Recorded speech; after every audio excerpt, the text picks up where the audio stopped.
Hi hello. എൻ്റെ cousin സിസ്റ്ററിൻ്റെ മാരേജും എൻ്റെ ഫ്രണ്ട്സിൻ്റെ മാരേജും ഒരേ ഒരു ദിവസമായിരുന്നു കേട്ടോ.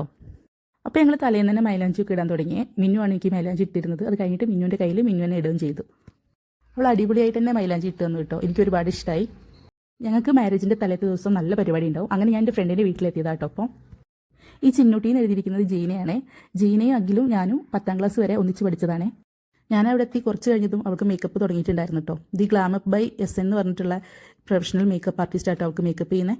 മേക്കപ്പ് ആർട്ടിസ്റ്റിൽ 2 പേരുണ്ടായിരുന്നു കേട്ടോ. അവർ 2 പേരും നല്ല ചില്ലാട്ടോ. കുറേ നേരം തമാശയൊക്കെ പറഞ്ഞ് ചിരിക്കുകയായിരുന്നു ഞങ്ങൾ. നല്ല സിമ്പിളായിട്ടുള്ള മേക്കപ്പ് മതി എന്നാട്ടോ അവൾ പറഞ്ഞിട്ടുണ്ടായിരുന്നത്. അതുപോലെ തന്നെ അവർ കൃത്യമായിട്ട് നല്ല മേക്കപ്പ് ചെയ്ത് കൊടുത്തിട്ടുണ്ടായിരുന്നേ. അങ്ങനെ മേക്കപ്പൊക്കെ കഴിഞ്ഞ് മുടി സെറ്റ് ചെയ്ത് ഡ്രസ്സൊക്കെ ഇട്ടിട്ട് ജീനനെ കാണാൻ ഈ ഒരു ലുക്കാട്ടോ. എനിക്ക് നല്ല രീതിക്ക് ഇഷ്ടമായിട്ടോ ഈ ഒരു ലുക്ക്. ഞങ്ങളെ തലേന്നത്തെ ഫംഗ്ഷന് പാർട്ടി എന്നാട്ടോ പറയാം. ഒരുപാട് പേര് സമ്മാനങ്ങളൊക്കെ കൊണ്ട് ഗിഫ്റ്റൊക്കെ കൊണ്ടിട്ട് വരും. എല്ലാവരും കൂടെ ഫുഡൊക്കെ കഴിക്കും. അങ്ങനെ കേട്ടോ തലേന്ന് ഉണ്ടാവാറ്. നല്ല അടിപൊളി ഫുഡായിരിക്കും കേട്ടോ. പിന്നെ പാർട്ടി ഒരു 12 മണി വരെയൊക്കെ നീണ്ടു പോകും കേട്ടോ, ഡാൻസൊക്കെ ആയിട്ട്. ജീനൻ്റെ വീട്ടിൽ നിന്ന് ഒരു 4:30 ആകുമ്പോഴേക്കും ഞാൻ ഇറങ്ങിയിട്ടുണ്ടായിരുന്നേ. പിന്നെ ഞാൻ വേഗം പോയത് എൻ്റെ ചേച്ചീൻ്റെ വീട്ടിലേക്കാണേ. അവിടെ നിന്ന് രാത്രി പാർട്ടീൻ്റെ സമയത്തുള്ള ഡാൻസ് ആട്ടോ നിങ്ങളിപ്പോൾ കണ്ടുകൊണ്ടിരിക്കുന്നത്.